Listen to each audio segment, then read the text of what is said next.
Welcome to our channel. Let's start our next chapter. Chapter 6 Anatomy of Flowering Plants.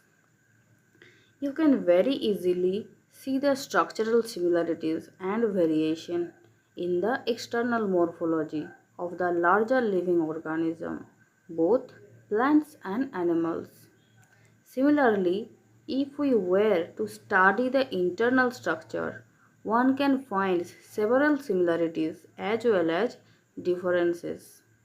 This chapter introduces you to the internal structure and functional organization of higher plants. Study of internal structure of plants is called anatomy. Plants have cells as the basic unit. Cells are organized into tissues and in turn the tissues are organized into organs. Different organs in a plant show differences in their internal structure. Within angiosperms, the monocot and dicots are also seen to be anatomically different. Internal structure also show adaptation to diverse environment. 6.1 The tissues. A tissue is a group of cells having a common origin and usually performing a common function. A plant is made up of different kinds of tissues. Tissues are classified into two main groups, namely meristematic and permanent tissues, based on whether the cells being formed are capable of dividing or not. 6.1.1 Meristematic tissues. Growth in plants is largely restricted to specialized region of active cell division called meristems. Greek word meristos means divided. Plants have different kinds of meristems. The meristem which occur at the tip of root and shoots and produce primary tissues are called apical meristem. Root apical meristem occupies the tip of a root, while the shoot apical meristem occupies the distantmost region of the stem axis. During the formation of leaves and elongation of stem, some cells left behind from shoot apical meristem constitute the axillary bud. Such buds are present in the axils of leaves and are capable of forming a branch or a flower. The meristems which occur between mature tissues is known as intercalary meristems. They occur in grasses and regenerate part removed by the grazing herbivores. Both apical meristem and intercalary meristems are primary meristems because they appear early in life of a plant and contribute to the formation of primary plant body. The meristem that occurs in the mature region of roots and shoots of many plants, particularly those that produce woody axis and appear later than primary meristem, is called the secondary or lateral meristem. They are cylindrical meristems, fascicular vascular cambium, interfascicular cambium, and cork cambium are examples of lateral meristems. They are responsible for producing the secondary tissues.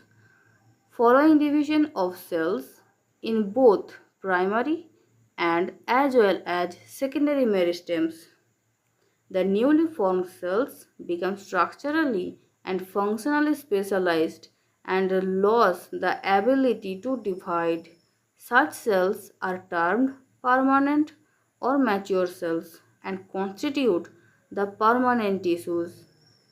During the formation of primary plant body, specific region of apical meristem produce dermal tissues, ground tissues and vascular tissues. 6.1.2 Permanent tissues. The cells of the permanent tissues do not generally divide further.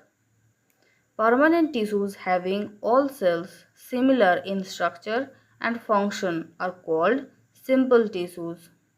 Permanent tissues having many different types of cells are called complex tissues. 6.1.2.1 Simple tissues. A simple tissue is made of only one type of cells.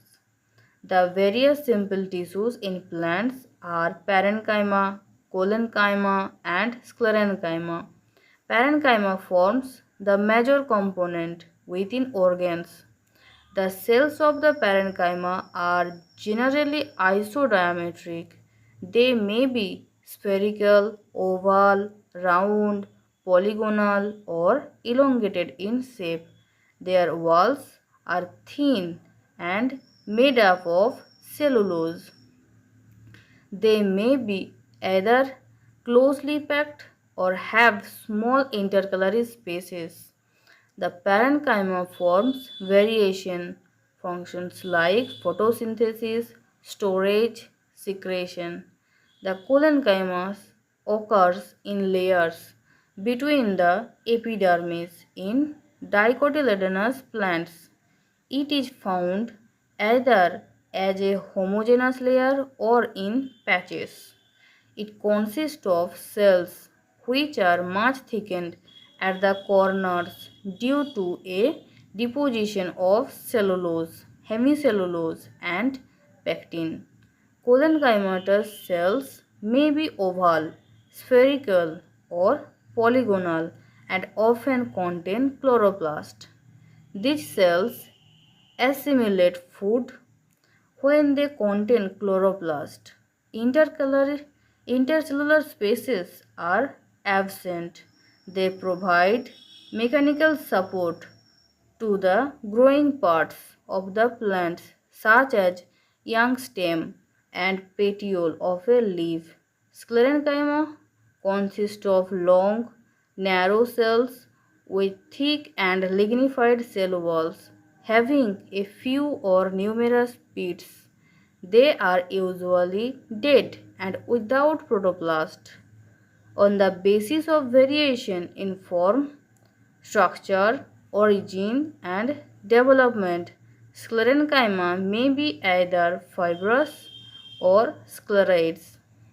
The fibrous are thick-walled, elongated, and pointed cells, generally occurring in groups in various parts of the plant. The scleroids are spherical, oval, or cylindrical, highly thickened dead cells with very narrow cavities or lumen. These are commonly found in the fruit walls or nuts. Pulp for fruits like guava, pear, and sapota. Seed coat of legumes and leaves of tea. Sclerenchyma provides mechanical support to organs. 6.1.2.2 Complex tissues. The complex tissues are made of more than one type of cells and these work together as a unit. Xylem and phloem constitute the complex tissues in plants. Xylem functions as a conducting tissue for water and minerals from roots to the stem and leaves. It also provides mechanical strength to the plant parts. It is composed of four different kinds of elements, namely tracheids, vessels, xylem, fiber, and xylem parenchyma. Gymnosperms lack vessels in their xylem. Tracheids are elongated or tube-like cells within with thick and lignified walls and tapering ends. These are dead and without protoplasm. The inner layer of the cell wall have thickening which vary in form. The flowering plants, tracheids and vessels are the main water transporting elements. Vessel is a long cylindrical tube-like structure made up of many cells called vessel members, each with lignified walls and a large central cavity. The vessels cells are also devoid of protoplasm. Vessels membrane are interconnected through perforation in their common walls. The presence of vessels is a characteristic feature of angiosperms. Xylem fibers have highly thickened walls and obliterate central lumen. These may either be septate or aseptate. Xylem parenchyma cells are living and thin-walled, and their cells walls are made up of cellulose. They store food material in the form of starch or fat, and their substances like tannins.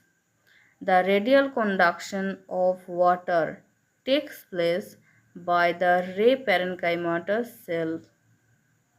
Primary xylem is of two types, protoxylem and metaxylem. The first form primary xylem elements are called protoxylem, and the latter formed primary xylem is called metaxylem. In stems, the protoxylem lies towards the center or pith, and the metaxylem lies towards the periphery of the organ. This type of primary xylem is called endarch. In roots, the protoxylem lies towards periphery and metaxylem lies toward the center. Such arrangement of primary xylem is called exarch. Phloem transport food materials, usually from leaves to the other parts of the plant. Phloem in angiosperm is composed of sieve tube elements, companion cell, phloem parenchyma, and phloem fibers. Gymnosperms have albuminous cells and sieve cells. They lack sieve tubes and companion cells. Sieve tube elements are also long, tube-like structures arranged longitudinally and are associated with the companion cells. Their end walls are perforated in a sieve-like manner to form the sieve plates.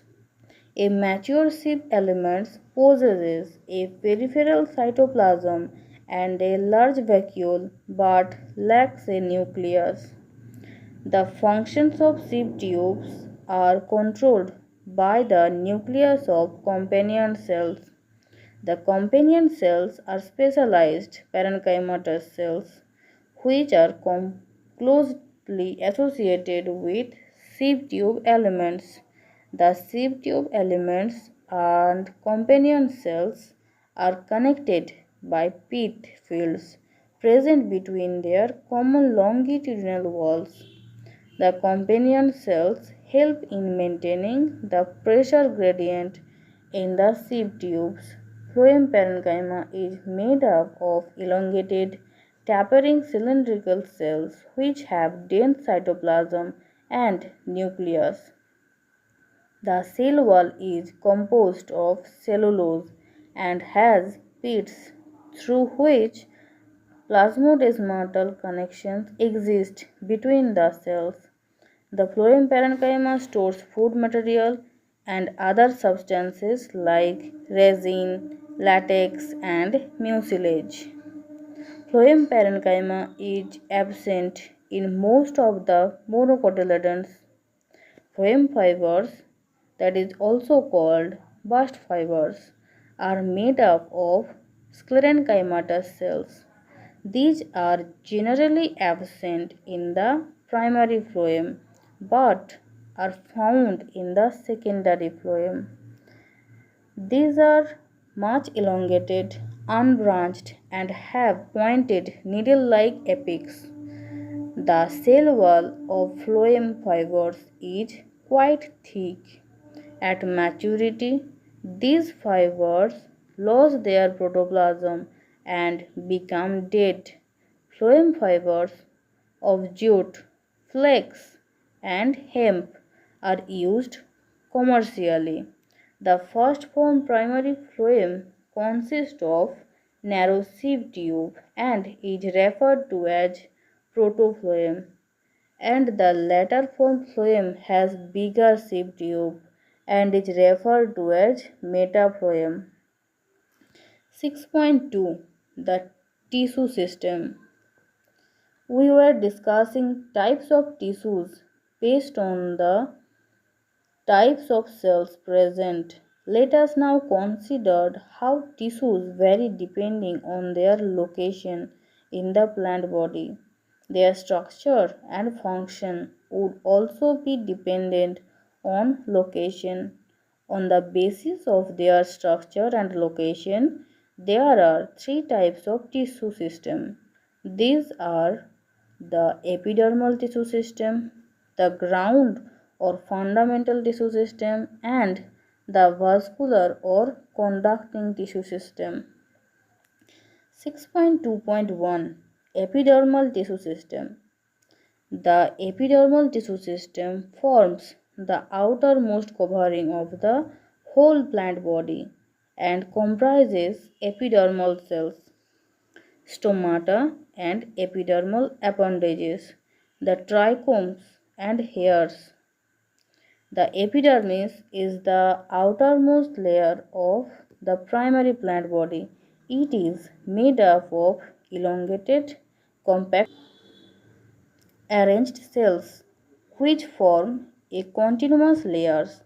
Epidermis is usually single layered. Epidermal cells are parenchymatous with a small amount of cytoplasm lining the cell wall and a large vacuole. The outside of the epidermis is often covered with a waxy thick layer called the cuticle, which prevents the loss of water. Cuticle is absent in roots. Stomata are structures present in the epidermis of leaves. Stomata regulate the process of transpiration and gaseous exchange. Each stomata is composed of two bean-shaped cells known as guard cells which enclose stomatal pore. In grasses, the guard cells are dumbbell-shaped. The outer wall of guard cells away from the stomatal pore are thin and the inner walls towards the stomatal pore are highly thickened. The guard cells possess chloroplast and regulate the opening and closing of stomata. Sometimes a few epidermal cells in the vicinity of the guard cells become specialized in their shape and size and are known as subsidiary cells. The stomatal apparatus, guard cells, and surrounding subsidiary cells are together called stomatal apparatus. The cells of epidermis bear a number of hairs.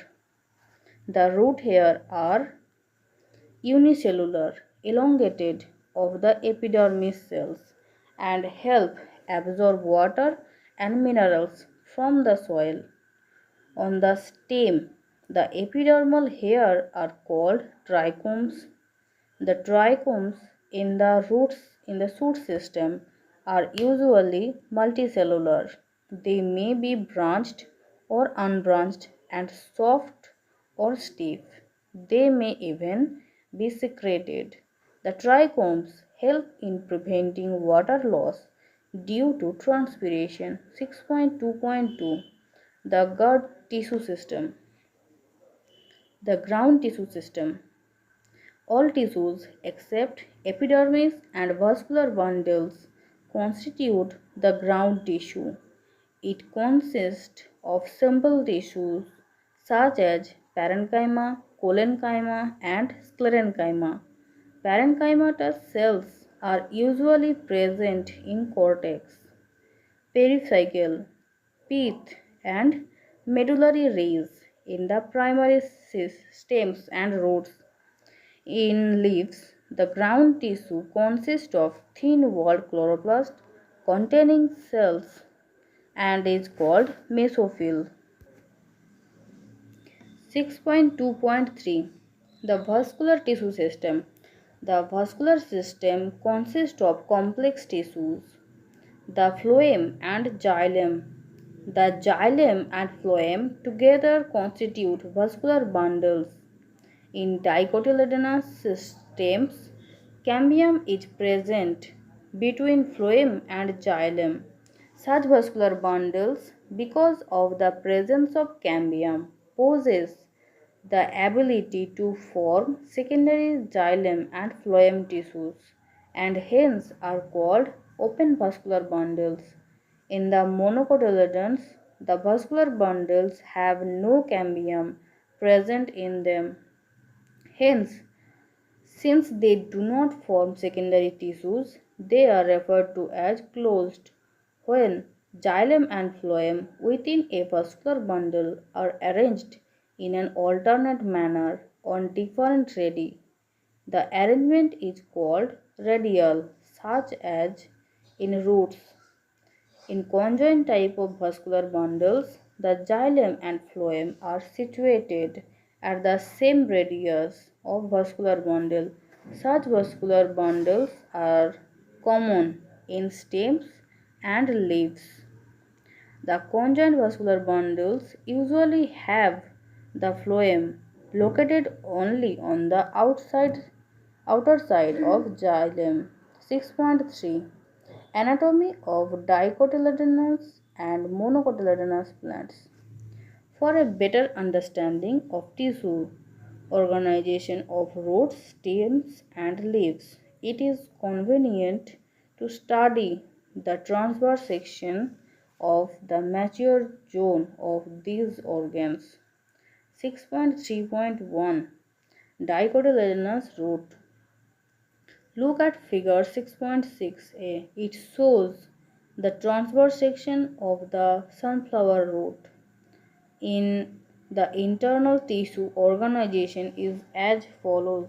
The outermost layer is epidermis.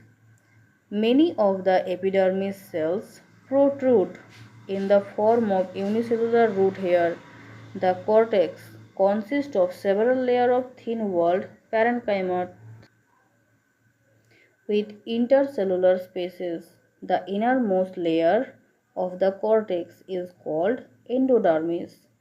It comprises a single layer of barrel-shaped cells without any intercellular spaces.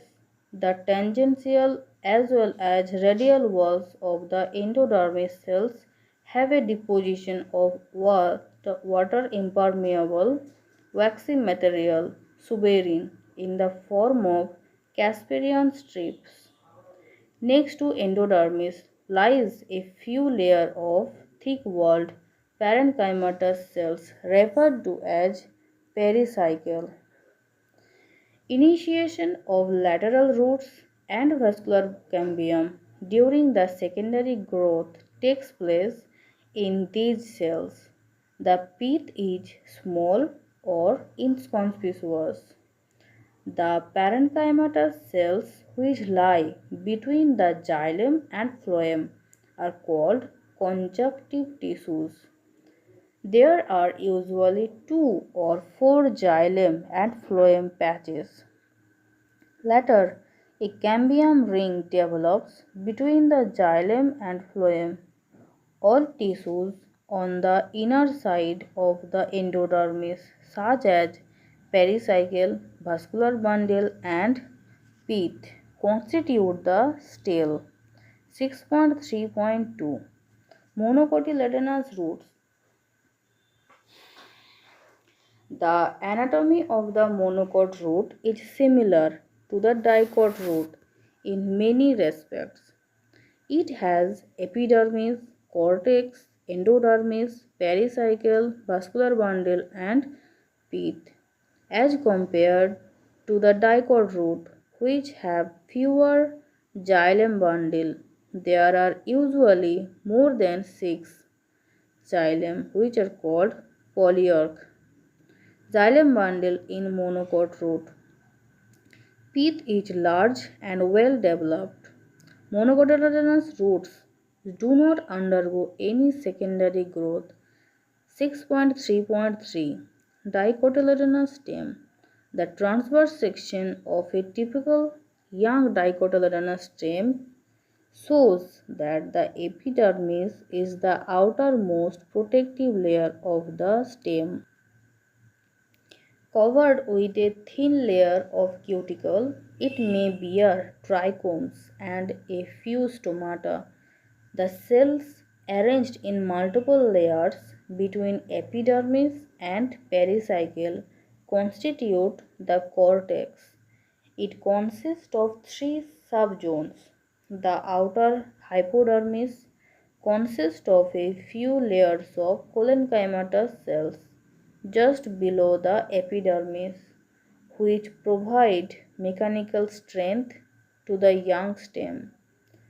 Cortical layer below hypodermis consists of rounded thin-walled parenchymatous cells with conspicuous intercellular spaces. The innermost layer of the cortex is called the endodermis. The cells of the endodermis are rich in starch grains, and the layer is also referred to as the starch sheath. Pericycle is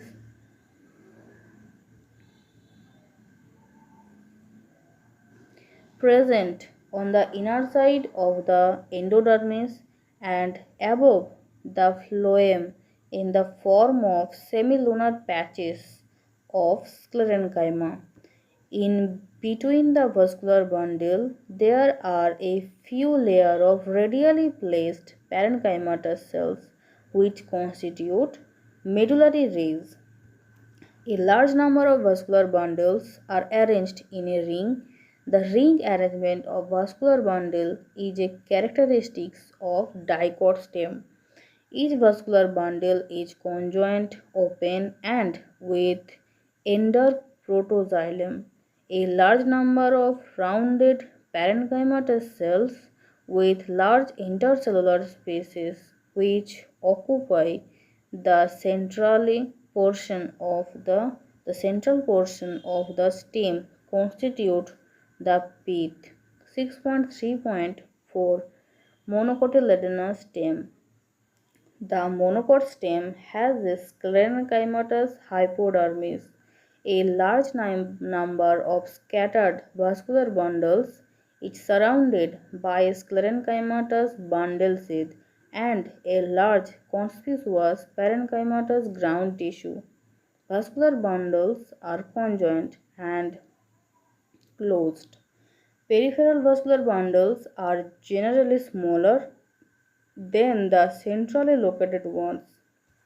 The phloem parenchyma is absent and water containing cavities are present within the vascular bundles. 6.3.5 Dorsiventral or dicotyledonous leaf. The vertical section of a dorsiventral leaf through the lamina shows three main parts, namely epidermis, mesophyll, and vascular system. The epidermis, which cover both upper surface adaxial epidermis and lower surface abaxial epidermis of the leaf, has a conspicuous cuticles. The abaxial epidermis generally bear more stomata than the adaxial epidermis. The latter may even lack stomata. The tissue between the upper and the lower epidermis is called the mesophyll. Mesophyll, which possess chloroplast and carry out photosynthesis, is made up of parenchyma. It was two types of cells, the palisada parenchyma and the spongy parenchyma. The adaxially placed palisada parenchyma is made up of elongated cells which are arranged vertically and parallel to each other.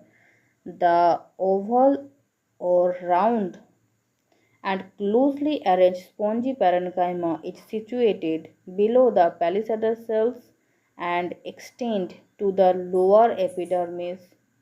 There are numerous large spaces and air cavities between these cells. Vascular system includes vascular bundles which can be seen in the vein and the midrib. The size of the vascular bundle are independent on the size of the vein. The veins vary in thickness in the reticulate venation of the dicot leaves. The vascular bundles are surrounded by a layer of thick-walled bundle seed cells. Look at figure 6.8a and find the position of xylem in the vascular bundle. 6.3.6 Isobilateral or monocotyledonous leaf. The anatomy of isobilateral leaf is similar to that of the dorsiventral leaf in many ways. It shows the following characteristic differences. In an isobilateral leaf, the stomata are present on both the surface of the epidermis and the mesophyll is not differentiated into palisada and spongy parenchyma. In grasses, certain adaxial epidermal cells along the veins modify themselves into large, empty, colorless cells. These are called bulliform cells. When the bulliform cells in the leaves have absorbed water and are turgid, the leaf surface is exposed. When they are flaccid due to water stress, they make the leaves curl inward to minimize water loss. The parallel venation in monocot leaves is reflected in the near similar sizes of vascular bundles except in main veins as seen in vertical section of the leaves. 6.4 Secondary growth. The growth of the roots and stem in the length with the help of apical meristem is called the primary growth. Apart from the primary growth, most dicotyledonous plants exhibit an increase in girth. This increase is called the secondary growth.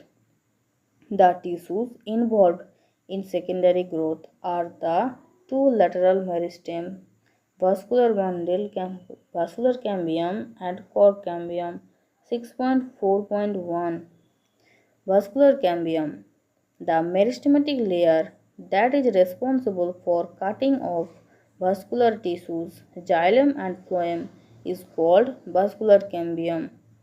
In the young stem, it is present in patches as a single layer between the xylem and phloem. Later, it forms a complex ring. 6.4.1.1 Formation of cambial ring. In dicot stems, the cells of cambium present between the primary xylem and primary phloem is the interfascicular cambium. The cells of medullary rays adjoining these intrafascicular cambium become meristematic and form the interfascicular cambium. Thus, a continuous ring of cambium is formed. 6.4.1.2 Activity of the cambial ring. The cambial ring becomes active and begin to cut off new cells, both towards the inner and outer sides. The cells cut off towards pith mature into secondary xylem and the cells cut off towards periphery mature into secondary phloem.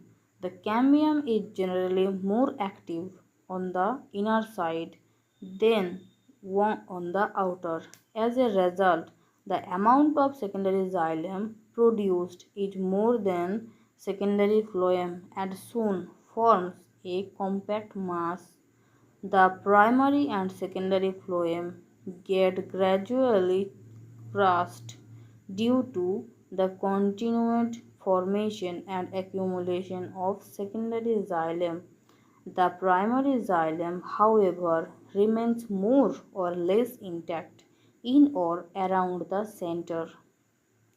At some places, the cambium forms a narrow band of parenchyma which passes through the secondary xylem and the secondary phloem in the radial direction. These are the secondary medullary rays. 6.4.1.3 Spring wood and autumn wood. The activity of cambium is under the control of many physiological and environmental factors. In temperate region, the climatic conditions are not uniform through the year. In the spring season, cambium is very active and produces a large number of xylem elements having vessels with wider cavities. The wood formed during the season is called spring wood or early wood. In winter, the cambium is less active and forms fewer xylem elements that have narrow vessels, and this wood is called autumn wood or late wood. The spring is lighter in color and has a lower density, whereas the autumn wood is darker and has a higher density. The two kinds of woods that appear as alternate concentric rings constitute an annual ring. Annual rings seen in a cart stem give an estimate of the age of the tree. 6.4.1.4 Heartwood and sapwood. In old trees, the greater part of secondary xylem is dark brown due to deposition of organic compounds like tannins, resins, oils, gums, aromatic substances, and essential oils in the central or innermost layer of the stem. These substances make it hard, durable, and resistant to the attacks of microorganisms and insects. This region comprises dead elements with highly lignified walls and is called hardwood. The hardwood does not conduct water, but it gives mechanical support to the stem. The peripheral region of the secondary xylem is lighter in color and is known as the sapwood. It is involved in the conducting of water and minerals root of from the root to leaf. 4.6.2 Core cambium. As the stem continues to increase in girth due to the activity of vascular cambium, the outer cortical and epidermis layers get broken and need to be replaced to provide new protective cell layers. Hence, sooner or later, another meristematic tissues called core cambium or phylogen develops, usually in the cortex region. Phylogen is a couple of layers thick. It is made of narrow, thin-walled and nearly rectangular cells. Phylogen cuts off cells on both sides. The outer cells differentiate into cork or phloem, while the inner cells differentiate into secondary cortex or phyloderm. The cork is impervious to water due to suberin deposition in the cell wall. The cells of secondary cortex are parenchymatous. Phylogen, phloem, phloem and phylloderm are collectively known as periderm. Due to activity of the cork cambium, pressure builds up on the remaining layer peripheral to phylogen, and ultimately these layers die and slough off. Bulk is a non-technical term that refers to all tissues exterior to the vascular cambium, therefore including secondary xylem. Bulk refers to a number of tissue types viz. Periderm and secondary phloem. Bark that is formed early in the season is called early or soft bark. Towards the end of the season, late or hard bark is formed. Name the various kinds of cell layers which constitute the bark. At certain region, the phylogen cuts off closely arranged parenchymatous cells on the outer side instead of cork cell.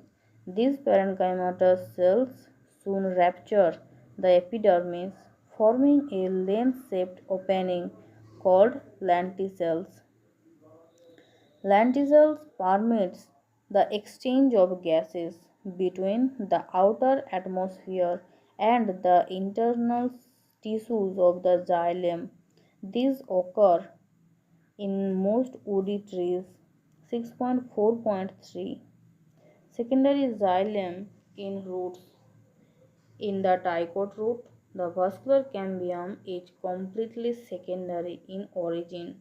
It originates from the tissue located just below the phloem bundles.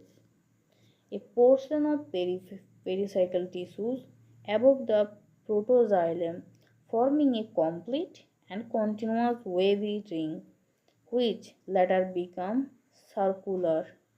Further events are similar to those already described above for a dicotyledonous stem. Secondary growth also occur in stems and roots of gymnosperms. However, secondary growth does not occur in monocotyledons. Thank you for watching this video. Like and subscribe our channel.